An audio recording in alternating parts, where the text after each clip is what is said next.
Matéria do DCM, Diário do Centro do Mundo. Como tem todos os documentos, matéria que vale a pena ler inteira, eu vou só trazer os principais pontos, mas tem ali todos os documentos, tem todo ali escaneado, enfim, tudo para você poder ver as referências todas, é muito bem feita essa matéria. Como candidato em Diadema, ajudou o Ricardo Nunes, candidato de São Paulo, em esquema investigado de obras fantasmas em São Paulo. Então tá aqui, candidato a prefeito em Diadema, tá aqui, candidato a prefeito de São Paulo. Põe aqui a matéria rapidinho. Olha só, cara. Olha a maluquice que a gente está vivendo aqui.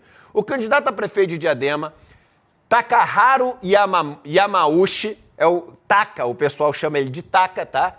Conhecido como Taka Yamauchi, é o responsável direto pelas contratações emergenciais de empresas participantes do esquema envolvendo... Eu caio para trás quando eu leio esses números, meu irmão.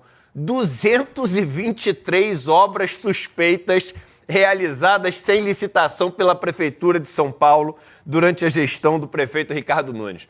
William, não é assim, das 4 obras, da obra da Santo Amaro, não, cara, de dezenas de obras, a gente tá falando, irmão, de 223 obras suspeitas. Aí, olha só, além disso, ele se tornou réu na justiça, o Takaharu Yamauchi, em pelo menos 3 processos, acusado de fraudar licitação pública, essas feitas sem caráter emergencial, para favorecer companhias que estão nas listas das que mais contratam com o município. Tá aqui o próximo pedacinho, por favor.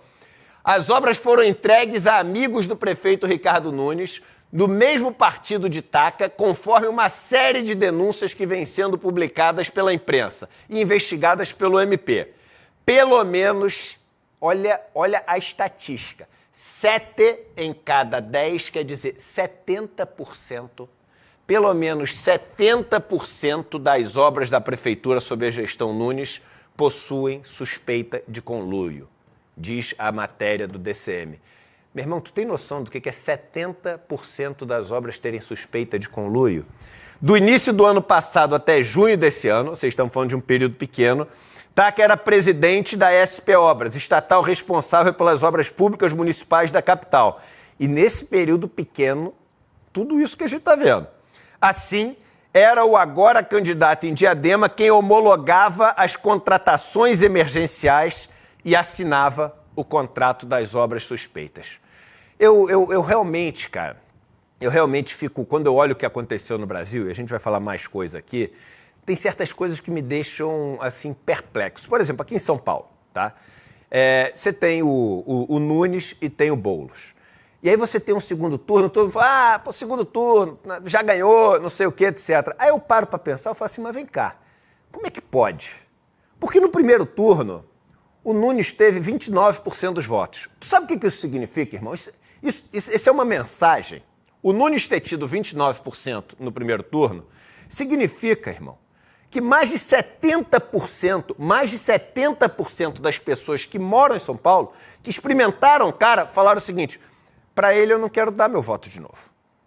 Isso é assim, eu poucas vezes na vida vi um candidato à reeleição passar por, enfim, num período onde o país está andando normalmente, números positivos no Brasil, né? Porque, por exemplo, quando o Haddad não se elegeu para o segundo turno aqui em São Paulo, você estava no auge daquela campanha contra o PT e vai prender o Lula e não sei o que, aquele caos no Brasil, né? Agora, aqui a gente está falando assim, o Brasil está caminhando, crescimento acima do esperado, as obras acontecendo no Brasil e aqui em São Paulo o cara fez aquela quebra asfalto, põe asfalto, quebra asfalto, põe asfalto, tudo na mesma rua, quebra, põe para poder contratar ali as empresas. O cara teve 29%. Aí, o que é o medo que as pessoas têm? As pessoas têm medo de mudar. Agora, qual a coisa que eu fico me perguntando? Como é que as pessoas podem ter tanto medo de mudar de uma coisa que elas não gostam? E a resposta para isso é o seguinte, só se a pessoa que significa a possibilidade de mudança é uma pessoa que elas morrem de medo. Então, a conclusão aqui em São Paulo, irmão, pra galera tá arriscando reeleger esse cara, olha o que a gente acabou de ler aqui. Irmão, pra galera em Diadema tá pensando em eleger esse Taca é realmente essa campanha que fizeram para colar essas maluquices de comunismo e não sei o quê, e o cara vai tomar tua casa, e o cara vai tomar teu terreno, o cara vai tomar tua fazenda, mas pô, não tem fazenda aqui. São Paulo, não, mas ele é do MST, mas não é do MST, é do MTST, então ele vai tomar alguma coisa, meu irmão, porque, não sei, esse cara é um perigo. Mas como assim o perigo? Fantasma do comunismo. Por isso que o nome é fantasma. Por isso que o nome é fantasma. Mas, cara, é impressionante. A gente não pode normalizar essas coisas. Mais de 200 obras. O cara que caiu de paraquedas ali, porque ninguém votou nesse cara. Um cara que ninguém gosta, porque o cara tem 29% das intenções no primeiro turno. Como é que as pessoas podem ter tanto medo de mudar? Como é que as pessoas podem ter tanto medo de mudar de uma coisa que é sabidamente ruim? Como é que é sabidamente ruim? É sabidamente ruim porque 71% das pessoas não acham que o cara deveria continuar. Então, enfim, às vezes a gente tem que parar, porque depois não adianta ficar reclamando. A gente fica reclamando, pô, mas não muda nunca, não muda. Mas a gente morre de medo da mudança. E é claro que a gente foi ensinado a ter medo dessa mudança. Mas só para na cabeça das pessoas ficar claro, a gente reclama que não muda nunca, mas a gente morre de medo da mudança. A primeira coisa que a gente tem que ter, se a gente quiser que mude, é ter coragem da mudança. Ter coragem da mudança. Porque tem uma frase que diz o seguinte: nem toda mudança leva para algo melhor. É verdade, a mudança tem risco. Mas sempre que a gente deseja viver algo melhor, a gente tem que passar pela mudança.